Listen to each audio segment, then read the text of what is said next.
نماز شب کے حوالے سے حضرت آیت اللہ سیستانی کے مقلدین کے لیے کہ انہوں نے فرمایا مشہور قول کی بنا پر نماز شب کا وقت آدھی رات سے شروع ہوتا ہے، جو کہ احتیاط مستحب کے مطابق ہے اور بہتر ہے، یعنی بہتر ہے کہ حضرت آیت اللہ سیستانی کے مقلدین آدھی رات کے بعد نماز شب کو بجا لائیں، یہ بہتر ہے۔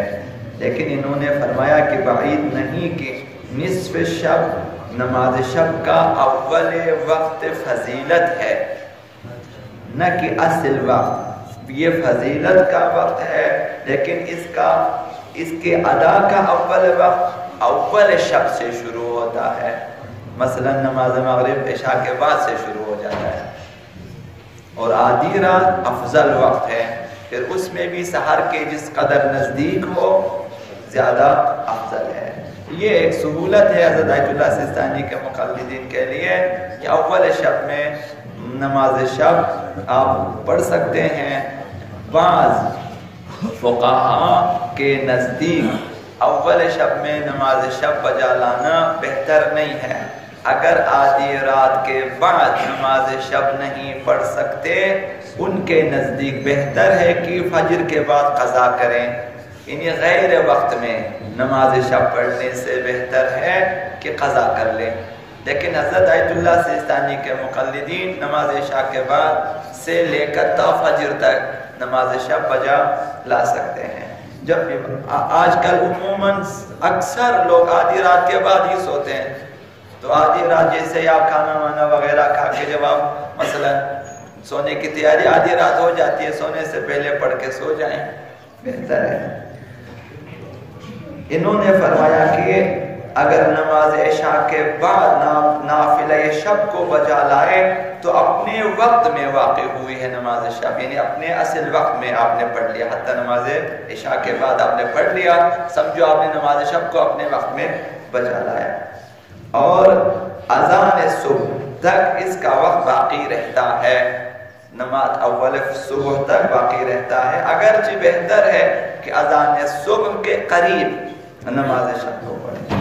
انہوں نے فرمایا یہ سب کے لیے جائز ہے کہ روزانہ کے بعض نوافل کو پڑھے بعض کو نہ پڑھے، یہ جائز ہے۔ نماز شب میں مثلا نماز شفع اور نماز وتر کو پڑھے اور اسی پر اکتفا کرے، یہ بھی جائز ہے۔ صرف نماز وتر پر بھی اکتفا کرے، یہ بھی جائز ہے، یعنی ایک رکعت، یعنی مختصر ترین نماز شب ایک رکعت ہے جو کہ نماز وتر ہے۔ نافلہ عصر میں 4 رکعت بلکہ 2 رکعت پڑھنے پر بھی اکتفا کر سکتے ہیں۔ حضرت آیت اللہ سیستانی کے مقلدین کے لیے کہ نماز عصر آپ جو ہے 8 رکعت نہیں پڑھ سکتے، نافلہ عصر 2 رکعت بھی آپ پڑھنا چاہیں آپ پڑھ سکتے ہیں۔ نماز عصر سے پہلے مثلا نماز ظہر کے بعد مثلا بعض لوگ تسبیح پڑھتے ہیں، آپ اگر جلدی سے پڑھیں 2 رکعت نافلہ عصر پڑھ سکتے ہیں، یہ بھی اکتفا کر سکتے ہیں۔ بعض 8 کے 8 رکعت پڑھنا واجب نہیں ہے، نہ ضروری نہیں ہے، 8 رکعتیں مستحب ہے، آپ چاہیں 2 رکعتیں چاہے 4 رکعتیں پڑھیں۔ لیکن نوافل ظہر جو کہ 8 رکعتیں اور نوافل مغرب جو کہ 4 رکعتیں اور نماز شب کی جو پہلی 8 رکعتیں ہیں، یہ 3 نوافل، نافلہ ظہر، نافلہ مغرب اور نوافل شب تہجد کی 8 رکعتیں شروع کی، ان میں سے آپ چاہتے بعض کو پڑھیں۔ نافلہ مغرب میں چاہتے ہیں کہ 2 رکعتیں پڑھیں، 4 نہیں پڑھیں، 4 نہ پڑھیں۔ نافلہ ظہر میں مثلا چاہتے ہیں کہ 8 رکعتیں نہ پڑھیں، 4 رکعتیں پڑھیں۔ اسی طرح نافلہ شب میں تہجد کی 8 رکعت آپ 4 رکعتیں پڑھنا چاہتے ہیں، اس کے بعد آپ نماز شفع پڑھنا چاہتے ہیں، تو اگر یہ ان 3 نوافل کو پڑھنا چاہتے ہیں بعض کو، تو پھر صرف رجا کی نیت سے پڑھیں، بامید ثواب پڑھیں۔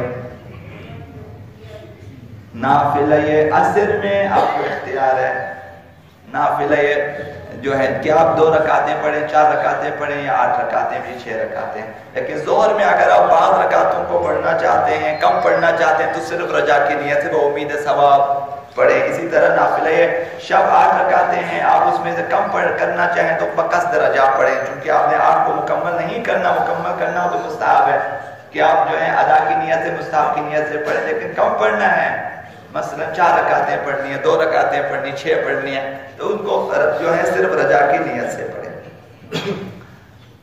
موت کے وقت انسان کے لیے 2 بڑی حسرتیں ہوتی ہیں. یہ ہمارے عرفاء نے فرمایا. حضرت آیت اللہ حسن زادہ امولی مثلا ان کی کتابوں میں، ان کی تحریروں میں چیزیں ملتی ہیں کہ موت کے وقت 2 بڑی حسرتیں ہوتی ہیں. 2 قسم کے اعمال انسان کو دکھا دیے جاتے ہیں. پہلے وہ اعمال دکھا دیے جاتے ہیں کہ اگر ان اعمال کو انسان بجا لاتا تو کیا معنوی درجات ہے اس کے لیے. اب دکھاتے ہیں کہ یہ اعمال ہے مختصر اور وہ درجات ہے تمہارے لیے. وہاں انسان حسرت کرتا ہے کہ کاش کہ میں ان اعمال کو بجا لاتا. دوسرے وہ اعمال انسان کو دکھا دیتے ہیں جن کو اگر بجا نہ لاتے تو پھر یہ تمام معنوی درجات ہے تمہارے لیے، جبکہ تو نے ان چھوٹے چھوٹے گناہوں کو انجام جس کی وجہ سے وہ فیض عظیم سے تمہاری. 2 قسم کے بجا لانے والے اعمال، بجا نہ لانے والے اعمال. وہ اعمال جنہیں بجا لانا چاہیے تھا انسان نے بجا نہ لایا، وہ بھی دکھاتے ہیں، پھر انسان حسرت کرتا ہے.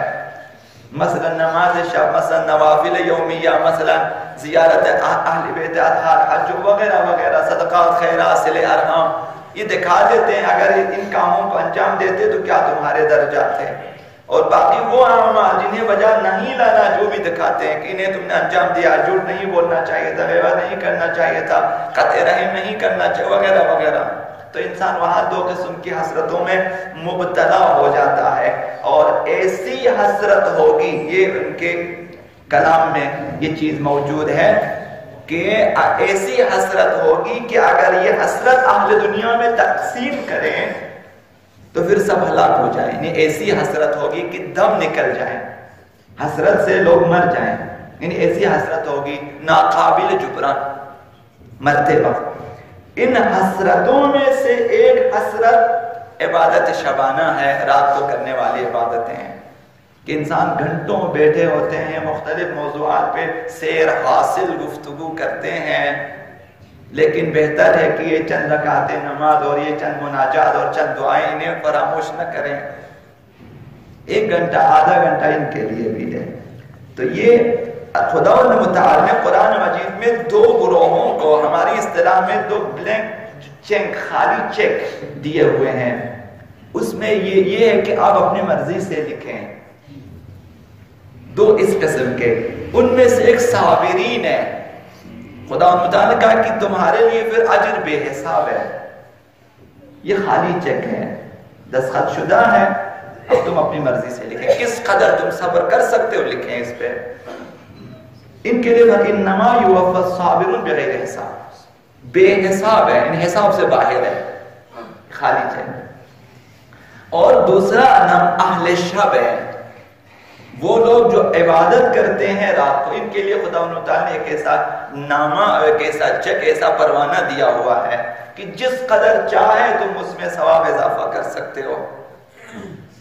تَتَجَافَى جُنُوبُهُمْ عَنِ الْمَضَاجِعِ، اہل شب، عابدان شب ایسے لوگ ہوتے ہیں کہ ان کے پہلو بستروں سے الگ رہتے ہیں. یہ جو شوق عبادت شبانہ ہے، یہ شوق انہیں سونے نہیں دیتا، یہ لوگ اٹھ جاتے ہیں. ان کے لیے فرمایا وَمِمَّا رَزَقْنَاهُمْ يُنْفِقُونَ، یہ لوگ اپنے جو ہے خدا متعال کے رزق و روزی میں سے خرچتے بھی ہیں. پھر فرمایا کہ فَلَا تَعْلَمُ نَفْسٌ مَا أُخْفِيَ لَهُم مِّن قُرَّةِ عَيْنٍ، خدا متعال نے کیا کیا آنکھوں کی ٹھنڈک ان کے لیے مخفی رکھا ہوا ہے، کوئی نہیں جانتا. انہیں بے حساب ہے. ہم نہیں سمجھتے نماز شب کی فضیلت کیا ہے، ادراک نہیں کر سکتے. ہم پڑھتے ہیں لیکن درک نہیں کر سکتے. خدا متعال نے فرمایا کہ کسی کو نہیں معلوم کہ عابدان شب کے لیے ہم نے کیا کچھ رکھا ہوا ہے. فَلَا تَعْلَمُ نَفْسٌ، کسی کو بھی نہیں معلوم. وہ بھی ایک ایک اجر آنکھوں کی ٹھنڈک ہے اس کے لیے، قرۃ عین ہے. بما کانوا یعملون، یہ ان کے اعمال کی جزا ہے۔ یہ دو صابرین اور عابدان شب کے لیے خدا متعال نے ایک ایسا پروانہ دیا ہوا ہے، شبانہ عبادت کے لیے اٹھنے والوں کے لیے جو کچھ اللہ نے رکھا ہے کوئی بھی نہیں درک کر سکتا۔ ان ناشئۃ اللیل ہی اشد وطئا واقوم قیلا، رات کا اٹھنا ثبات قدم میں زیادہ محکم ہے، انسان کو مستحکم بنا دیتا ہے۔ تہذیب نفس میں مستحکم ترین اولین چیز نماز شب ہے تہذیب نفس کرنے والوں کے لیے۔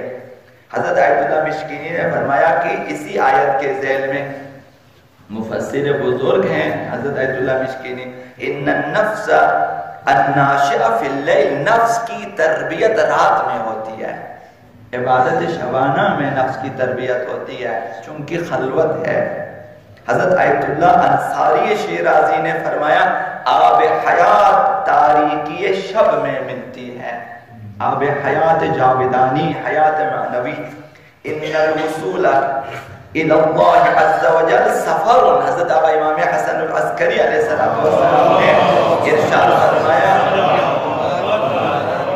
اللہ تک جانے والے سفر میں رات کی سواری کے بغیر پہنچنا ممکن نہیں ہے۔ ان الوصول الی اللہ عز وجل سفر، خدا تک پہنچنا ایک سفر ہے، سیر و سلوک ہے۔ یہ سفر لا یدرک الا بامتطاء اللیل، جب تک رات کی سواری پہ سوار نہ ہو انسان نہیں پہنچ سکتا۔ تو بہتر ہے کہ یہ چند روزہ زندگی دنیاوی کہ جن میں خداوند متعال نے اپنی جو ہے رحمت واسعہ کے تحت ہمیں فرصت دی ہوئی ہے، اعضاء سالم ہیں، جسم سالم ہے، صحت مندی ہے اور فراغت ہے، وقت ہے، یہ اسے نعمت سمجھیں، فرصت سمجھیں، اور اسی میں جو ہے چند مہینوں تک، چند سالوں تک اگر رات کو اٹھ سکیں تو اس عبادت کو ہاتھ سے جانے نہ دیں۔ خداوند متعال نے کیا کچھ رکھا ہے وہ اس دنیا سے آنکھیں بند کرنے کے بعد انسان کو معلوم ہو جائے گا۔